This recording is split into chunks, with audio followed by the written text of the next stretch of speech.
In this video, we will be taking a look at the history of the Italian Republic from 1946 to the present. We will cover the political parties, some of the events, and some personalities. So let's get into it.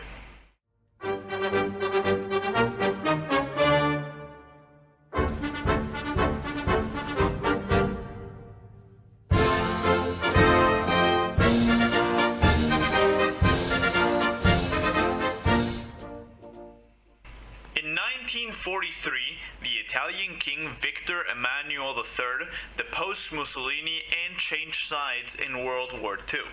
After the war, Italy would not be occupied like Germany was, and would be left free to build a new democracy. It was still to be decided if this new democracy would be a constitutional monarchy or a democratic republic. The result of this referendum was the decisive win for the Republican faction, and the responsibilities of the king would now be taken over by the president.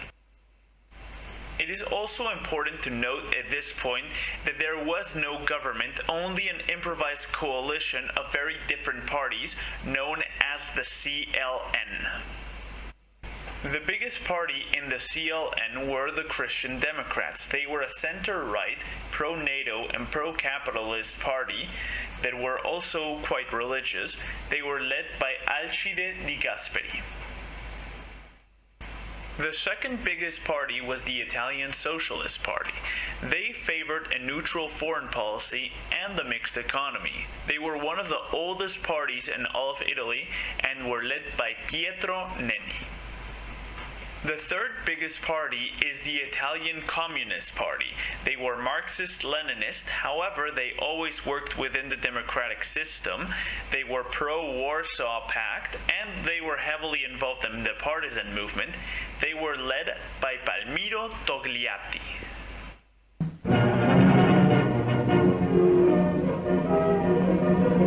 The first elections in the Italian Republic were called in 1946 in order to finally draft a constitution. The results showed a very big win for the Christian Democrats with 35% of the vote. In second place, the PSI with 20.7% of the vote.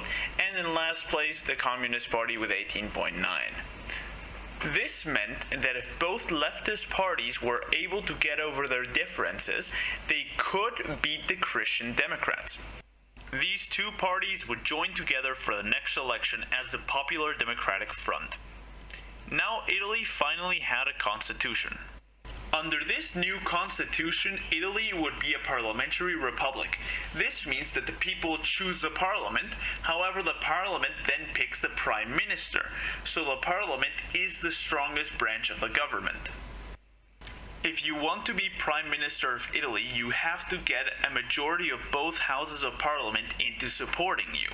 There is the problem with being Prime Minister, that it is very hard to keep a broad coalition of parties who all hate each other together and into supporting you. That is the reason why Italy has had up until now 67 different governments. The president is also elected by parliament every 5 years. Nowadays, it is Sergio Mattarella. The election of 1948 would be one of the most important in the Republic's history. In this election, it would be decided in which side of the Cold War Italy would stand on. Before the election, the PSI had a split where the Social Democrats split off to make the PSDI because they did not want to work with the Communists. This election was also full of interference from both the United States and the Soviet Union. This election represented a huge win for the Christian Democrats, while the Popular Democratic Front only got 31% of the vote. This was a huge loss for the left in Italy. After this election, the Popular Democratic Front would break apart. There were two important minor parties in the Italian Republic, the PSDI and the MSI. The MSI was a neo-fascist and nationalist party. However, they always kept a good voter base. Now Italy would enter what is nowadays known as the years of centrism, where by far the strongest party was the Christian Democrats, and they made a coalition with smaller parties like the PLI and the PRI, as well as the PSDI. Later in 1963, another coalition was formed between the Christian Democrats and the PSI. It was known as the Organic Center Left, and it was headed by Prime Minister Aldo Moro. These years would be known for their political stability and for their great economic growth. With the help of the Marshall Plan, Italy's economy grew incredibly fast to what nowadays we call the Italian economic miracle. This period of economic growth and political stability ended, like all good things, with the 60s. The 1968 student movement acted as a spark in Italy for political polarization and led to confrontations with police. In 1969, the violence escalated when a bomb exploded in the Piazza Fontana in Milan, killing 17 people. Initially, the police thought that anarchists were behind this bombing and arrested many of them, including Giuseppe Pinelli. However, he died while in police custody by falling off the 4th-story window of the police station, and to this day we don't really know who was guilty or what actually happened. The policeman was acquitted, however he was later assassinated by another terrorist group, and this radicalized both sides. It was later found out that this terrorist attack was perpetrated by the neo-fascist terrorist group known as the New Order. However, to this day, this event is still full of mystery.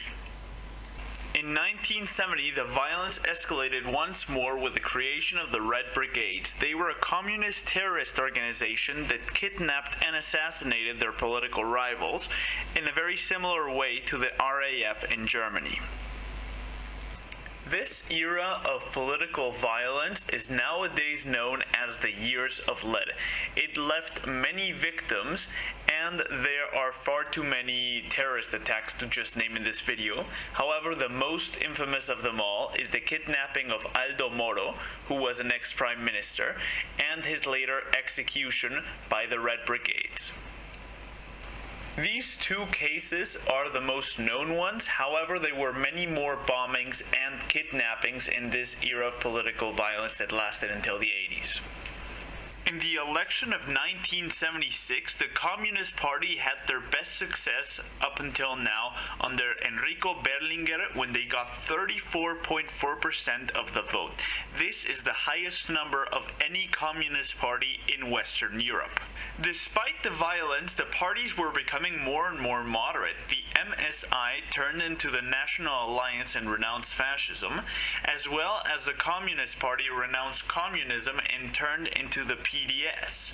After the fall of the Soviet Union and the proclamation by Achille Oqueto that communism was dead.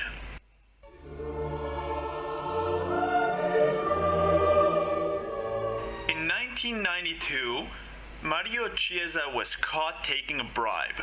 After his arrest, his boss and party secretary, Bettino Craxi, denounced him, and Chiesa, in retaliation, helped uncover the corruption within the PSI. This led to a domino effect of corruption investigations that implicated every single major party. This scandal turned out to be a huge shock for the population, and it is nowadays known as Mani Pulite.